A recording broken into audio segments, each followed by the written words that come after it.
تو جی پرتگال میں رہنے والوں کی مشکلات کبھی کم نہیں ہونی، اور آج تو حکومت بھی یہاں پہ ختم ہو گیا ہے، تو نیائی کٹا یہاں پہ کھل گیا ہے۔ پرتگال کی گورنمنٹ ختم ہو چکی ہے جو کہ مونتے لیگرو کی تھی، اور ابھی اس کے نقصانات ہم لوگوں کو، آپ لوگوں کو کون سے بھگتنے پڑیں گے؟ اور پی ایس ڈی ان کی حکومت کا نام تھا، اور دیکھا جائے تو یہ اچھی ہی تھی، اس میں کوئی یہاں کے جو دوسرے کنٹری سے لوگ آتے ہیں ان کو کوئی پرابلم نہیں تھی، جس میں میں بھی ہوں، آپ لوگ بھی ہیں۔ تو انہوں نے حالانکہ بل بھی اپلیکیشن ایک دی ہوئی تھی، جیسے کہ ہم اپنے انڈیا پاکستان میں کورٹ میں دیتے ہیں کہ ہماری حکومت کو تھوڑا اور زیادہ ٹائم دیا جائے، لیکن 344 ہی دن ہوئے ہیں اور ان کا بل انہوں نے نامنظور کر دیا۔ ان کی جو ریکویسٹ تھی تو وہ بھی نامنظور کر دی گیا۔ جتنی بھی دوسری بڑی پارٹیز تھیں، جس میں سب سے بڑا ہاتھ اندرے وینتورا کا ہے، یہ وہی انسان ہے، یہ وہی انسان کی پارٹی ہے جو ہم لوگوں کو پسند نہیں کرتی، اور پی ایس ڈی کا ووٹ آف کانفیڈنس بھی انہوں نے ریجیکٹ کر دیا ہے، مطلب کہ کورٹ نے ریجیکٹ کر دیا، ان کی جو درخواست تھی اس کو مسترد کر دیا ہے۔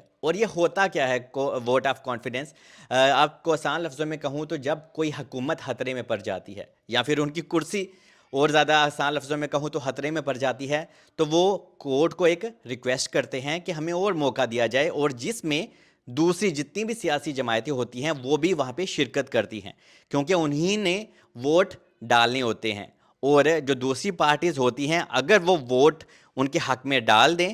ٹھیک ہے، تو ہی ان کو ایکسٹینشن ملتی ہے کہ ہاں بھائی یہ جون سی حکومت ہے ان کی ہم ریکویسٹ ایکسیپٹ کرتے ہیں اور ہم چاہتے ہیں کہ یہ اپنا کام ایسے ہی آگے جاری رکھے۔ لیکن یہ ووٹ آف کانفیڈنس ریجیکٹ ہو گیا، اور جو دوسری جماعتیں تھیں سیاسی، تو جناب انہوں نے پی ایس ڈی کی حمایت ہی نہیں کی، صرف کچھ لوگوں نے حمایت کی، باقی ساری کی ساری ان کے اگینسٹ تھی۔ ابھی پرتگال میں ہوگا کیا اور نقصانات اس کے کیا ہیں؟ سب سے پہلے آپ کو بتا دوں، یہ ابھی حکومت تو ابھی رہی نہیں، اور بہت ہی جلدی پرتگال میں نئے الیکشن بھی ہو سکتے ہیں، اور نئے الیکشن کب ہوں گے؟ 2 سے 3 مہینے تو آرام سے لگ جائیں گے، ہو سکتا ہے مئی یا پھر جون کے اینڈ میں الیکشن ہونے کے امکانات بھی ہیں، اور تب پتہ چلے گا کہ کون سی نئی حکومت آتی ہے اور کون سی پارٹی کے جیتنے کے چانسز ہیں۔ سب سے پہلے میں آپ کو بتا دوں، جو اندرے ونتورا ہیں، ٹھیک ہے، جو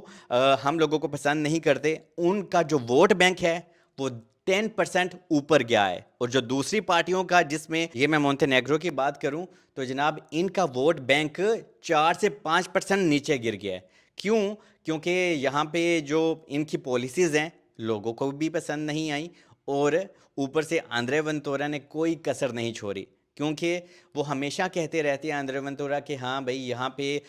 جو امیگرنٹس ہیں وہ بہت ہی زیادہ ادھر ادھر کرتے ہیں، جس کی وجہ سے ہمارے کنٹری کی بدنامی بھی ہوتی ہے۔ حالانکہ ان کو فائدہ ہی ہوتا ہے، ہم لوگ ٹیکس وغیرہ پے کرتے ہیں، ہم لوگ ٹھیک سے رہتے ہیں، لیکن کچھ لوگوں کی وجہ سے بہت زیادہ ہم ایشین لوگوں کو تو ٹارگٹ کیا جاتا ہے۔ تو جیسا کہ ابھی اس کے نقصانات یہ ہوں گے کہ اگر نئے الیکشن ہوتے ہیں اور اندرے ونتورا جیت جاتے ہیں تو جناب یہ اپنے الگ سے کوئی نئے رولز لے کے آئیں گے، جس میں دوسرے جو کنٹری ہیں، جس میں سی پی ایل پی ہے، ان کنٹریز کو اتنا زیادہ نقصان نہیں ہوگا جتنا مجھ کو، آپ کو، مطلب کہ ہم ایشین سوسائٹی کو ہوگا، کیونکہ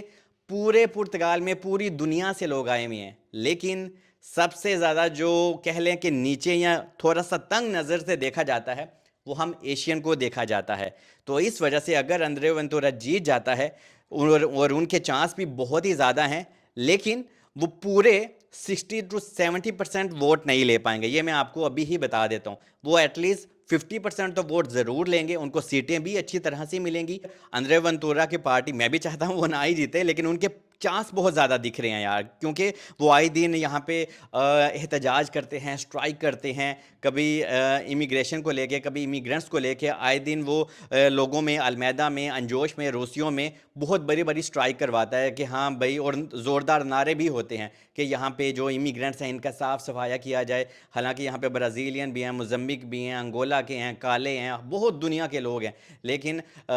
یہ چیزیں یہاں کی جو